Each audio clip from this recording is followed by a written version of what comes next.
തന്നെയാണ്. തീർച്ചയായും രാഹുൽ ഈശ്വർ, എന്നോട് ക്ഷമിക്കണം, ഞാൻ ഇത്രയും നേരം രാഹുലിലേക്ക് വരാൻ കഴിയാതെ പോയതാണ്. രാഹുൽ ഈശ്വർ എന്നോട് ക്ഷമിക്കുന്നു വെക്കും. രാഹുൽ, അപ്പോഴും ഇത്രയും വലിയ വിഷയങ്ങൾ വരുമ്പോഴും ഈ റിപ്പോർട്ട് ദുരൂഹമാണ്, ഇത് സിനിമയിൽ സജീവമല്ലാത്തവരെ പറഞ്ഞ് പഠിപ്പിച്ച് വിടുന്നതാണ് എന്നൊക്കെ പറയുന്ന ആൾക്കാർ പോലും സിനിമയിൽ നിന്ന് വരികയുണ്ടായി. ഫിലിം ചേംബറൊക്കെ അത് നിഷേധിച്ചാലുമില്ലേയും രാഹുൽ അത് തള്ളിക്കളയുന്നുണ്ടോ? ഈ റിപ്പോർട്ടിന്റെ മുന്നോട്ടുള്ള ഭാവി അത് എത്രത്തോളം പ്രായോഗികമാണ്, പ്രായോഗികമല്ല എന്ന് പറയുന്നത് റിപ്പോർട്ടിനെ തന്നെ തള്ളിക്കളയണം, അങ്ങനെ ഒരു അഭിപ്രായം രാഹുലിന് എവിടെയെങ്കിലും ഉണ്ടോ? വരാൻ താമസിച്ചതിന് ഒരു പ്രശ്നവുമില്ല. കാര്യം ശ്രീമതി ഭാഗ്യലക്ഷ്മി പറഞ്ഞതാണ് നമ്മൾ എല്ലാവരും കേൾക്കേണ്ടത്. ഞാനും ശ്രീമതി ഭാഗ്യലക്ഷ്മി ഒരുപാട് വിഷയങ്ങളിൽ എതിർചേരികളിൽ നിന്നിട്ടുണ്ട്. പക്ഷേ ബാലൻസ്ഡ് ആയി, പ്രായോഗികമായി, എന്നാൽ എല്ലാവിധ പരിഗണനയും കൊടുക്കുന്ന നിലപാട് തന്നെയാണ് എല്ലാവരും എടുക്കുന്നത്. അവിടെയാണ് നമ്മുടെ മുഖ്യമന്ത്രി, അപർണയ്ക്ക് അറിയാവുന്ന പോലെ ഞാൻ CPM വിരുദ്ധനായ വ്യക്തിയാണ്. എനിക്ക് മുഖ്യമന്ത്രിയോട് പ്രത്യേകിച്ച് ഒരു മമതയില്ല. പക്ഷെ അദ്ദേഹം എടുത്തത് വളരെ പക്വതയുള്ള നല്ല നിലപാടാണ്. ശ്രീ സജി ചെറിയാൻ എടുക്കുന്നത് പ്രായോഗികമായ പോസിറ്റീവായ നിലപാടാണ്. ഇതിനപ്പുറം ഒരു കാര്യം ചെയ്യാൻ പറ്റില്ല എന്ന തിരിച്ചറിവാണ്.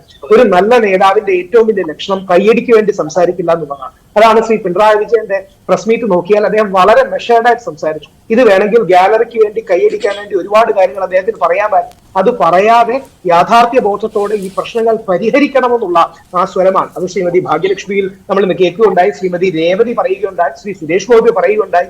ഇവരുടെ എല്ലാം ഉപജീവനവും അന്നവും ചോറും കൂടിയാണ്. നമുക്ക് പലപ്പോഴും ചർച്ച ചെയ്ത് ബഹളം വെച്ച് അല്ലെങ്കിൽ ആരാണ്ടമ്മയ്ക്ക് ഭ്രാന്ത് പിടിച്ചാൽ കാണാൻ രസമുള്ള രീതിയിൽ നമുക്ക് ചർച്ച ചെയ്യാം. ഇവരുടെ ജീവിതങ്ങളെയും ഉപജീവനത്തെയും ലൈഫിനെയും തൊഴിലിനെയും വ്യക്തിബന്ധങ്ങളെയും ഒക്കെ ബാധിക്കുന്ന വിഷയമാണ്. അപ്പൊ അതുകൊണ്ട് അവധാനതയോടുകൂടി സ്ലോവായി മാത്രമേ പോകാൻ കഴിയൂ. കേസെടുക്കാൻ പറ്റും എന്ന് പറയുന്നവർ ഓർക്കേണ്ടത്, ജിതേന്ദ്ര എന്ന് പറയുന്ന ഹിന്ദി സിനിമാ നടനെതിരെ 48 വർഷം മുമ്പ് ഇദ്ദേഹം എന്നെ പീഡിപ്പിച്ചു എന്ന് പറഞ്ഞ് ഒരു പെൺകുട്ടി കേസ് കൊടുത്തു. കോടതി അതിനെ വിളിച്ചത് 2019 ഈ FIR ഇൻഹറന്റ്ലി വേഗം അബ്സേർഡ് ആണെന്നാണ്. ഇത് അബദ്ധവും അല്ലെങ്കിൽ ഇത് അബ്സല്യൂട്ട്ലി അബ്സേർഡ് ആണ്, ഇത് മണ്ടത്തരമാണ് എന്നുള്ളതാണ്. 48 വർഷം മുമ്പ് അങ്ങനെ ഒരാൾ ചെയ്തു എന്ന് പറഞ്ഞാൽ തെളിയിക്കാനും തെളിയിക്കാതിരിക്കാനും വകുപ്പിൽ ഏത് രീതിയിൽ വേണമെങ്കിലും അങ്ങോട്ടും ഇങ്ങോട്ടും കേസിൽ പോകാം. നമുക്കപ്പം അനന്തമായ കേസുകൾ അങ്ങോട്ടും ഇങ്ങോട്ടും കൊടുക്കുന്നതാണോ ഒരു സൊല്യൂഷൻ ആണോ വേണ്ടത്? നമുക്ക് വേണ്ടത് എന്താ? നല്ലൊരു സിനിമാ നയം വേണം, എല്ലാവരും എഗ്രി ചെയ്യുന്ന കാര്യമാണ്. നിലപാടുകൾ വേണം, നടപടികൾ വേണം, ഇനി ഒരു നല്ല രീതിയിലുള്ള നിയമം വേണം. ആ രീതിയിൽ പല്ലുള്ള ഒരു നിയമം ഉണ്ടാക്കുകയും, അതായത് കഴിഞ്ഞു പോയതിലൊന്നും ഒന്നും വേണ്ട രാഹുൽ, കഴിഞ്ഞു പോയ സംഭവങ്ങളിലൊന്നും ഒരു നടപടിയും വേണ്ട, ഒരു അന്വേഷണം വേണ്ട, അങ്ങനെയാണോ? അതിന് ചുരുക്കാതാണോ? അങ്ങനെയല്ല. അപർണ ആലോചിച്ചു, എനിക്കെതിരെ, ഞാൻ എന്നെ എക്സാമ്പിൾ ആയിട്ട് പറയാം, എനിക്കെതിരെ 10 വർഷം മുമ്പ് ഇങ്ങനെ ഒരു കാര്യം ഉണ്ടെന്ന് പറഞ്ഞൊരു പെൺകുട്ടി പരാതി കൊടുത്തു എന്നിരിക്കട്ടെ. നാളെ ഇപ്പൊ എനിക്കെതിരെ കേസ് വന്നാൽ ഞാൻ ഡിഫെൻഡ് ചെയ്യും, ഞാൻ ഡിഫമേഷനിലേക്ക് പോകും. ബാക്കിയുള്ള നടപടികൾ എന്റെ ഭാഗത്തുനിന്ന് ഉണ്ടാവില്ലേ? കാരണം ഞാൻ സിനിമയിൽ നിൽക്കുന്നതാണ്, എന്റെ ബ്രാൻഡിനെ എഫക്ട് ചെയ്യും. എനിക്ക് നാളെ എന്തെങ്കിലും അഭിനേതാവാണെങ്കിൽ എനിക്ക് ചാൻസ് കിട്ടാനുള്ളതാണ്, എന്റെ പൊതു ഇമേജിനെ ബാധിക്കുന്നതാണ്, എന്റെ കുടുംബത്തെയും കുട്ടികളെ ബാധിക്കുന്നതാണ്. ഇത് അങ്ങോട്ടും ഇങ്ങോട്ടും ഉള്ള ഒരു ലിറ്റിഗേഷൻ അല്ലെങ്കിൽ ഒരു കേസ് കൊടുക്കൽ മത്സരത്തിലേക്ക് പോകണം. രണ്ട്, ഇപ്പൊ എല്ലാവരും നല്ല മൂഡിൽ പോസിറ്റീവായി നിൽക്കുക. അമ്മ അടക്കമുള്ളവർ ഇതിനെ പോസിറ്റീവായി തന്നെയാണ് കാണുന്നത്. ശ്രീ സിദ്ദിഖ് അടക്കമുള്ളവർ വളരെ ആർജവമുള്ളവരാണ്. അപ്പൊ അമ്മയും ഫെഫ്റ്റയും പോസിറ്റീവായിട്ട് കാണുകയാണെന്ന് എനിക്ക് തോന്നുന്നില്ല രാഹുൽ. രാഹുൽ മാത്രം പറയുന്നതാണ് അമ്മ പോസിറ്റീവായിട്ട് കാണുകയാണ്, ഈ മലയാളികളൊന്നും പറയില്ല. അമ്മ ഇത് പോസിറ്റീവായിട്ടൊന്നുമല്ല കാണുന്നത്. പിന്നെ പറയാം, യഥാർത്ഥത്തിൽ അമ്മ അവരുടെ ഫണ്ട് റൈസറിന് വേണ്ടി ഒരു കാര്യം ചെയ്തുകൊണ്ടിരിക്കുകയാണ്. അവരുടെ ജീവിതത്തെ കാര്യമായി ബാധിക്കുന്ന ഒരു കാര്യം. അമ്മയ്ക്കൊന്നും എടുത്തിയാടി മറുപടി പറയാൻ പറ്റുന്നുണ്ടോ? അതുകൊണ്ട് വേണ്ടത് ഇപ്പൊ എല്ലാവരും ഒരു അനുകൂലമായ കാലാവസ്ഥയാണ്. സർക്കാർ ഒക്ടോബറിൽ ഒരു കോൺക്ലേവ് കൊച്ചിയിൽ വിളിക്കുന്നു, അതിൽ എല്ലാ സ്റ്റേക്ക് ഹോൾഡേഴ്സിനെയും കൊണ്ടുവരും, അവരുമായി മുമ്പോട്ട് പോകുന്നു. നമ്മൾ പ്രായോഗികമായി കൂടി നോക്കണ്ടേ, സൊല്യൂഷൻ സെൻട്രിക്കായി നോക്കണ്ടേ? ശരിയാണ്, പ്രശ്നങ്ങൾ ഉണ്ടായിട്ടുണ്ട്, ചിലത് ആരോപണങ്ങളാകാം, ചിലത് സത്യമാകാം, ചിലത് ഗൗരവമുള്ള കംപ്ലൈന്റ്സ് ആകാം, ഇല്ലെന്ന് ആരും പറയുന്നില്ല. പക്ഷെ പ്രാക്ടിക്കലി നമുക്ക് എന്താ ചെയ്യാൻ കഴിയുക? ഇവരുടെ പ്രൈവസി കോംപ്രമൈസ് ചെയ്യരുത്. രണ്ട്, ഈ പുരുഷൻ കോടതി കുറ്റക്കാരനാണെന്ന് പറയുന്നത് വരെ അയാളെ വേട്ടയാടുന്നതിൽ അർത്ഥമുണ്ടോ? കഴിഞ്ഞ വർഷം തന്നെ 1-2 കേസുകൾ കണ്ടു. ആ കേസിന്റെ മെറിറ്റിലേക്ക് ഞാൻ പോകുന്നില്ല. ഒരു പ്രൊഡ്യൂസർക്കെതിരെ, ഒരു ഡയറക്ടർക്കെതിരെ കേസുമായി അല്ലെങ്കിൽ റോളുമായി സംബന്ധിച്ച് തർക്കം ഉണ്ടായപ്പോൾ അവർക്കെതിരെ കേസ് വന്നത് കണ്ടു.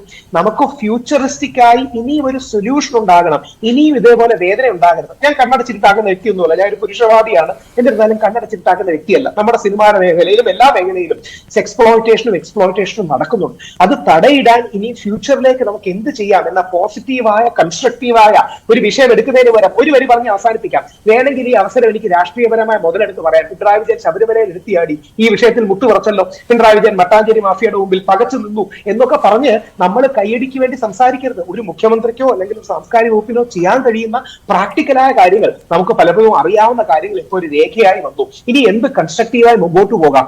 പരസ്പരം കയ്യടിക്ക് വേണ്ടിയും കരിവാരത്തേക്കാനും ഗാലറിക്ക് വേണ്ടി കളിക്കാനും ശരി, ഒന്നും വേണ്ട. പക്ഷെ ആ പ്രതികളുടെ പേരെങ്കിലും പുറത്തു വരണ്ടേ? ഇനിയും പ്രതികളുടെ പേര് അത് ആരോപണങ്ങളല്ലേ. ഇപ്പൊ എനിക്കെതിരെ ആരോപണം ഉണ്ടെന്നിരിക്കട്ടെ, ശരി, രാഹുലിനെതിരെ ആരോപണമുണ്ടെങ്കിൽ അത് വരും. വേറൊരാളാണ് വരുന്നതെങ്കിൽ അത് മാധ്യമങ്ങൾ എത്ര പേർക്കെതിരെ, രാഷ്ട്രീയ മേഖലയിലെ എത്ര പേർക്കെതിരെ ആരോപണങ്ങൾ പുറത്തു വന്നു, അതൊക്കെ വാർത്തയായി. പ്രധാനപ്പെട്ട നേതാക്കൾക്കെതിരെ ആരോപണങ്ങൾ തെളിയിക്കും. ആരോപണങ്ങൾ പുറത്തു വരട്ടെ. ഒരുപാട് പേര് സഹിച്ചു. ഉമ്മൻചാണ്ടി സാർ അടക്കം ഒരുപാട് അതാ ഉമ്മൻചാണ്ടിക്ക് ഇല്ലാത്ത പരിഗണന എന്തിനാണ് മലയാള സിനിമയിലെ പ്രമുഖർക്ക് എന്നാണ് ചോദ്യം. ഇത് ഉമ്മൻചാണ്ടി സാറിനോട് ചോദിച്ചിരുന്നെങ്കിൽ ചാണ്ടി സാർ ഉറപ്പായിട്ട് ഞാൻ അനുഭവിച്ച ദ്രോഹം വേറൊരാൾ അനുഭവിക്കരുതെന്നേ പറയൂ. അതായത് നീയും അനുഭവിച്ചു, ഇനി ഞാനും അനുഭവിക്കട്ടെ എന്ന് ചാണ്ടി സാർ ഒരിക്കലും പറയില്ല. കോൺഗ്രസ്സുകാരും അത് പറയരുതെന്നാണ് എന്റെ അഭ്യർത്ഥന. ഉമ്മൻചാണ്ടി സാർ ഒരുപാട് വ്യാജ ആരോപണം വേദന അനുഭവിച്ചു. പകരം ഇനി ബാക്കിയുള്ളവർ കൂടെ അങ്ങനെ അനുഭവിക്കട്ടെ എന്നാണോ? പകരം നമ്മൾ എടുക്കേണ്ടത് എന്താ?